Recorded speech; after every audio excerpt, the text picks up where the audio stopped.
You ask Tiger to solve. This deals with linear equations with one unknown.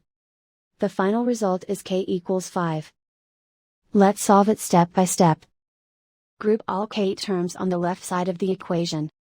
Subtract 5k from both sides.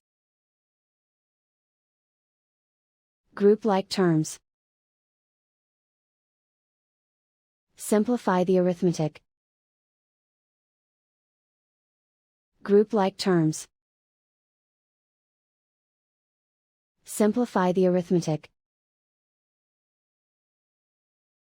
Group all constants on the right side of the equation. Add 14 to both sides. Simplify the arithmetic.